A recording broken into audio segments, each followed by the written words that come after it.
ഇപ്പോൾ എല്ലാവരും പറയുന്ന പോലെ സോഷ്യൽ മീഡിയ ഇൻഫ്ലുവൻസ് ചെയ്യുന്നത് കൊണ്ട് തെറ്റ് ചെയ്യുന്ന ആൾക്കാരാണ് നമ്മൾ കൂടുതൽ അഡോളസൻസ്, ടീനേജേഴ്സ് എന്നൊക്കെ പറയുന്നു. അത്രയ്ക്ക് മനക്കെട്ടിയില്ലാത്ത പിള്ളേരല്ല ഇപ്പോഴത്തെ ആൾക്കാരെന്നാണ് എനിക്ക് തോന്നുന്നത്. കാരണം ഇത് കൂടുതലും നെഗ്ലിജൻസ് ആണ്, പേരൻസിൻ്റെ നെഗ്ലിജൻസ്, ടീച്ചേഴ്സിൻ്റെ നെഗ്ലിജൻസ്. ഈ അറ്റൻഷൻ സീക്കിംഗ് മൈൻഡോടെ വളരുന്ന ഒരു പ്രായമാണ് ഈ ചൈൽഡ്ഹുഡ്, അഡോളസൻസ് എന്നൊക്കെ പറയുന്നത്. അപ്പോൾ ഈ പിള്ളേരെല്ലാവരും തന്നെ പേരൻസിൻ്റെ വാലിഡേഷൻ, ഞാൻ ചെയ്യുന്നത് ശരിയല്ലേ അമ്മേ, അല്ലേ അച്ഛ എന്നൊക്കെ ചോദിക്കുന്ന ഒരു പ്രായമാണ്. ആ സമയത്ത് അവരിങ്ങനെ അമ്മയെന്ന് പറഞ്ഞുകൊണ്ട് പുറകെ പോകുന്ന സമയത്ത്, ഇപ്പോൾ നിങ്ങളൊക്കെ പറഞ്ഞ പോലെ തന്നെ അമ്മമാരൊക്കെ ജോലിക്ക് പോകുന്നവരാണ്, അച്ഛന്മാരൊക്കെ ജോലിക്ക് പോകുന്നവരാണ്. തിരിച്ചു വന്നു കഴിയുമ്പോഴത്തേക്കും വാട്സപ്പ്, ഫേസ്ബുക്ക്. ഇപ്പോൾ എൻ്റെ വീട്ടിലാണെങ്കിലും പലരുടെ വീട്ടിലാണെങ്കിലും ഇങ്ങനെയൊക്കെ നടക്കുന്ന ഒരു കാലഘട്ടമായി. ഇപ്പോൾ ഫോണുണ്ട് എല്ലാവരുടെ കയ്യിലും, പിള്ളേരുടെ കയ്യിലും ഉണ്ട്.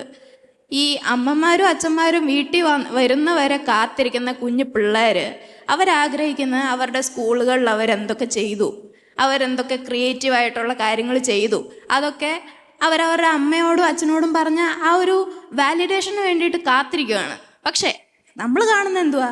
അച്ഛന്മാരും അമ്മമാരും വീട്ടിൽ വരുന്നു, ഫോണിൽ കുത്തിയിരിക്കുന്നു, അല്ലെങ്കിൽ ടി വി കാണുന്നു.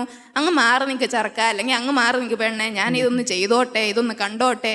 അത് അവർക്ക് കൂടുതലും അങ്ങ് വരുവാണ്. സോഷ്യൽ മീഡിയ കാണണം എന്നുള്ള ഒരു നമ്മൾ സ്ലാങ്ങിൽ പറയുന്ന പോലെ ത്വര വരുക. അപ്പം ഞാൻ കൂടുതലും ഒബ്സർവ് ചെയ്ത ഒരു ഫാക്റ്റാണ്, പേരൻസിൻ്റെ നെഗ്ലിജൻസ് മൂലമാണ് ചൈൽഡ്ഹുഡും ടീനേജേഴ്സിൻ്റെ ആ ഒരു അഡോളസെൻ്റ് പീരീഡ് വെറുതെ ഇങ്ങനെ പാഴായി പോകുന്നത്. പേരൻസിൻ്റെ നെഗ്ലിജൻസ് ആണ്. പിന്നെ ടീച്ചേഴ്സും ഉണ്ട്. ടീച്ചേഴ്സ് പിന്നെ കൂടുതലും സപ്പോർട്ടീവാണ്. ഈ ക്രിയേറ്റീവായിട്ടുള്ള പിള്ളേർക്ക് മുന്നോട്ടൊരു സ്റ്റേജ് കൊടുക്കുക. നിങ്ങൾ കൂടുതലും അങ്ങോട്ട് ഇൻഫ്ലുവൻസ് ചെയ്യും നമ്മളെ, അങ്ങനെ ചെയ്യണം, നിങ്ങൾ ക്രിയേറ്റീവാണ്, നിങ്ങളത് ചെയ്യണം, ഇത് ചെയ്യണം. പക്ഷെ അത് നമ്മൾ നമ്മുടെ പേരൻസിൽ നിന്നാണ് ആഗ്രഹിക്കുന്നത്, ടീച്ചേഴ്സിൽ നിന്നല്ല കൂടുതലും. കൃഷ്ണവേണി. കൃഷ്ണവേണി എന്താ പഠിക്കുന്നത്? ഞാൻ MHRM സെക്കൻഡ് ഇയർ. അതിലെന്തെങ്കിലും പറയാൻ വന്നതാണോ? അല്ല, എനിക്ക് കൃഷ്ണവേണിയോടൊരു ബഹുമാനം തോന്നുമായിരുന്നു. തോന്നുന്നതിൽ തെറ്റില്ല. എനിക്ക് ബഹുമാനം മാത്രം, എനിക്ക് വേറൊരു ആശയം കൂടെ തോന്നി. ഈ അതിന് പറഞ്ഞല്ലോ, ഈ റീൽസ് ഒന്നും കണ്ടിട്ട് വഴിതെറ്റാൻ മാത്രം, അതിനേക്കാളൊക്കെ കുറച്ചുകൂടെ കപ്പാസിറ്റി ഉള്ള കുട്ടികളാണ് എന്ന് കൃഷ്ണവേണി പറഞ്ഞതിനോടൊപ്പം മറ്റൊരു കാര്യം കൂടി എനിക്ക് തോന്നിയത് എന്താണെന്ന് പറഞ്ഞാൽ, കേരളത്തിലെ PTA മീറ്റിങ്ങുകളിലൊക്കെ കൃഷ്ണവേണിയെ പറഞ്ഞു വിട്ടൊരു ക്ലാസ് എടുപ്പിച്ചാലോ എന്ന് പോലും ഞാൻ ചിന്തിച്ചു. കാരണം PTA മീറ്റിങ്ങുകൾ കേരളത്തിൽ നടക്കുന്നതിൻ്റെ ശ്രദ്ധയിൽപ്പെട്ടത് എങ്ങനെയാണെന്ന് പറഞ്ഞാൽ, ഒരു അവയർനെസ് സെമിനാർ എടുക്കാൻ ഏതെങ്കിലും ഒരു ചേട്ടൻ വരും. ഈ ചേട്ടൻ വന്ന് അവയർനെസ് സെമിനാർ എടുക്കും.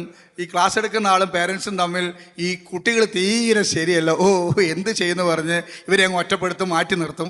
അതിനുശേഷം ഇൻഡിവിജ്വലി ടീച്ചേഴ്സ് ഈ കുട്ടികളുടെ പേരൻസ് കണ്ടിട്ട് പറയാം, അവൻ്റെ പോക്ക് തീരെ ശരിയല്ല, വന്നപ്പോൾ ഒരു കുഴപ്പമില്ലായിരുന്നു. അപ്പോൾ ഈ കൃഷ്ണവേണി പറഞ്ഞത് ഒരു വലിയ പോയിൻ്റാണല്ലേ. പരിലാളനയും സാമീപ്യമൊക്കെ മക്കൾ ഏറ്റവും കൂടുതൽ ആഗ്രഹിക്കുന്നത് മാതാപിതാക്കളിൽ നിന്നാണ്.